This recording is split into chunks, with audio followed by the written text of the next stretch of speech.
নমস্কার। আজকে আমরা একটি অত্যন্ত গুরুত্বপূর্ণ বিষয় নিয়ে আলোচনা করব।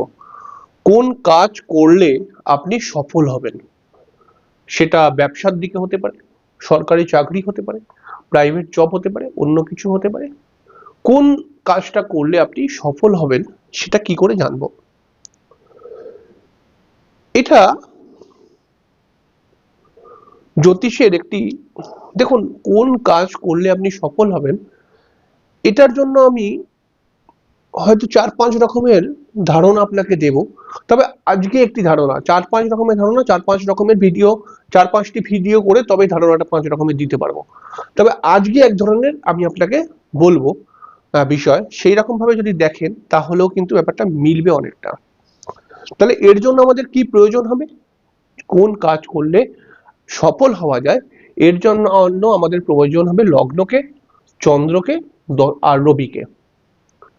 আমরা জানি লগ্নের দশম স্থান, লগ্নের দশম ঘর হচ্ছে কর্মের ঘর, 10th হাউস।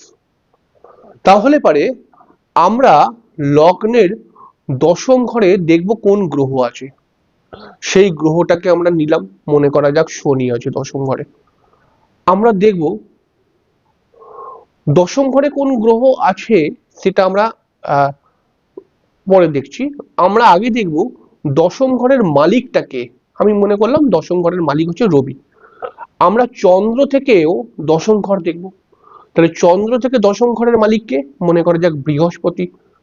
আমরা রবি থেকেও দশম ঘর দেখব। রবি থেকে দশম ঘর দেখার পর আমরা পেলাম কি? মঙ্গলকে। তাহলে লগ্ন থেকে দশম ঘরের মালিক হচ্ছে রবি, চন্দ্র থেকে দশম ঘরের মালিক হচ্ছে বৃহস্পতি, আর রবি থেকে দশম ঘরের মালিক হচ্ছে মঙ্গল। এবার আমরা এই তিনটি গ্রহকে নবাংশে, এই তিনটি গ্রহ কোন রাশির ঘরে এসছে সেটা জানার চেষ্টা করব। তাহলে আমি মনে করে নিলাম নবাংশের মধ্যে রবি চলে গেছে এই ঘরটার মধ্যে, নবাংশের মধ্যে বৃহস্পতি চলে গেছে এই ঘরটার মধ্যে, আর নবাংশের মধ্যে মঙ্গল চলে গেছে এই ঘরটার মধ্যে। তাহলে আমি কি কি পেলাম? আমি রবি চলে গেছে চন্দ্রের ঘরে, তাহলে নবাংশে আমি চন্দ্রকে পেলাম। বৃহস্পতি চলে গেছে বুধের ঘরে, তাহলে আমি বুধকে পেলাম। আর মঙ্গল চলে গেছে এও বুধের ঘরে, তাহলে আমি বুধকে পেলাম। তাহলে বুধকে আমি দু জায়গায় পেলাম আর চন্দ্রকে এক জায়গায়। তাহলে আমি এখানে বুধকে বেশি শক্তিশালী মনে করব। এবারে হতে পারে চন্দ্র পেয়েছেন, বুধ পেয়েছেন, শনি পেয়েছেন, হতে পারে এরকম। এবারে ধরুন তিনটি গ্রহ তিন রকম আমি পেলাম। এই তিনটি গ্রহের মধ্যে তিন রকম যেহেতু পেলাম, এবার এই তিনটি গ্রহকে শর্ট বল বিচার করা আমি আপনাদেরকে শিখিয়েছি। তাহলে শর্ট বলের মধ্যে গিয়ে দেখব এই তিনটি গ্রহের মধ্যে সব কত কত বল পেয়েছে শর্ট বলে, মানে কার নাম্বার সব থেকে কম। তাহলে শর্ট বলে আমি দেখলাম চন্দ্র পেয়েছে 4, বুধ পেয়েছে 1, আর শনি পেয়েছে 3 মনে করা যাক। তাহলে আমি বুধকেই প্রাধান্য দেবো, কেন বুধের নাম্বার সব থেকে বেশি কম। এবারে একটা কথা খেয়াল রাখতে হবে যে এরকম আপনি 9টি গ্রহই কেউ না কেউ বেরোবে। বিশেষ করে রাহু কেতুকে যদি আমি ছেড়ে দিই, রাহু শনির মতো এবং কেতু মঙ্গলের মতো ফল দেয়।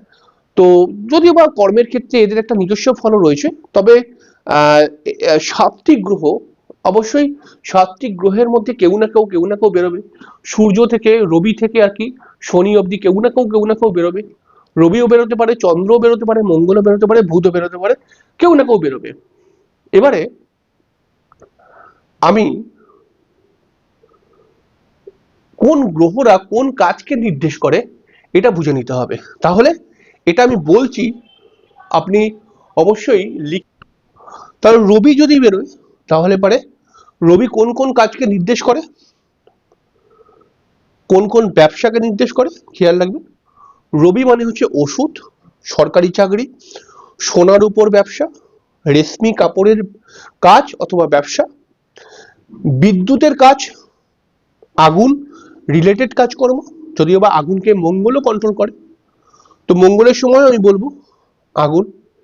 কিন্তু মঙ্গলের যে আগুনটা সেটা হচ্ছে দমকল, যে আগুন নেভানোর কাজ করে সেই কাজটা হচ্ছে মঙ্গলের।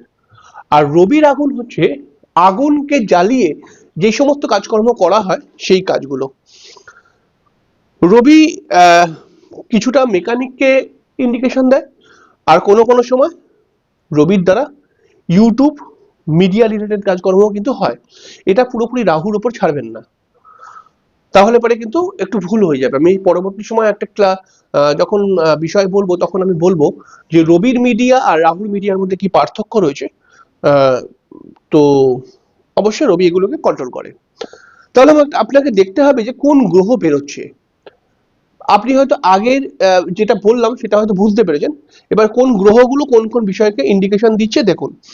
চন্দ্র যদি বেরোয় তাহলে চন্দ্র হচ্ছে চাষবাস, জলীয় বিষয়, সেবামূলক কাজকর্ম, মেকান সেবিকা বা নার্স, সেচ বিভাগ, তারপরে হচ্ছে নৌসেনা, রসায়ন বিভাগ ইত্যাদি। মঙ্গল যদি বেরোয় তাহলে মঙ্গল হচ্ছে সেনা, পুলিশ, ড্রাইভার, কার্পেন্টার, চিকিৎসা এবং দমকল, বেকারি এবং দন্ত চিকিৎসা।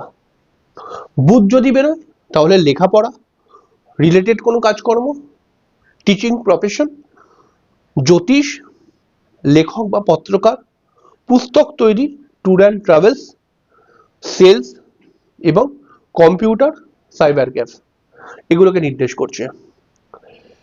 এবার বৃহস্পতি যদি বেরোয় তাহলে জ্ঞানমূলক বিষয়, জ্ঞানমূলক পড়াশোনা আর কি। এছাড়া হচ্ছে লেখক পত্রকার, পুস্তক তৈরি, সরি পৌরোহিত্য, ন্যায় বিভাগ, ম্যানেজারের কোনো পোস্টে কাজ করা, সুদের কারবার করা, ধার্মিক জিনিসের ব্যবসা। শুক্র যদি বেরোয় তাহলে অভিনয়, ফ্যাশন, সাজসজ্জা, কসমেটিক্স বা শাড়ি, ইলেকট্রনিক্স, গাড়ি, ইংলিশ মদ এবং ইন্টারনেট সংযুক্ত কাজকর্ম, নাচ গান আর হচ্ছে বস্ত্র। শনি যদি বেরোয় তাহলে শনি হচ্ছে প্রাইভেট চাকরি, মজদুর, সিভিল ইঞ্জিনিয়ার, লোহা সংক্রান্ত চাকরি বা লোহা সংক্রান্ত কাজ। জাতক পরিশ্রমী হবে, পরিশ্রম করে কাজ করতে হবে, বাড়ি তৈরি বা ঠিকাদারও হতে পারে, কালো জিনিসের ব্যবসা, তেল, আর এদিকে হচ্ছে চামড়া, গ্যাস, ফার্নিচার। তাহলে কোন গ্রহ আপনার বেরোচ্ছে সেই অনুপাতে যেই বিষয়গুলো বললাম সেই ধরনের কাজ করলে আপনি কিন্তু সফল হতে পারবেন। সফল দেখুন, তো একটা হাস্যকর কথা মনে পড়ে গেল, মমতা ব্যানার্জি তো বলে স্টেশনের মধ্যে ঘুগনি বিক্রি করলেও সফল হওয়া যায়। কিন্তু আমরা জ্যোতিষের ক্ষেত্রে একটু অন্যরকম বলবো। যে লাইনগুলো আমি বললাম সেই লাইনগুলো নিয়ে যদি আপনারা কাজ করেন তাহলে পরে অবশ্যই সফল হবেন। কোনো কাজই ছোট নয়। তো আমি তো বলছি না যে ঘুগনি বিক্রি করুন, কিন্তু কোনো কাজই ছোট নয়। তো আপনারা যদি এরকম ভাবে কর্ম নির্বাচন করেন তাহলে পরে কিন্তু খুব তাড়াতাড়ি সফল হয়ে উঠতে পারবেন। যাই হোক, আজকে শেষ করলাম। আপনার যদি কোনো বক্তব্য থাকে অবশ্যই কমেন্ট বক্সে জানাবেন।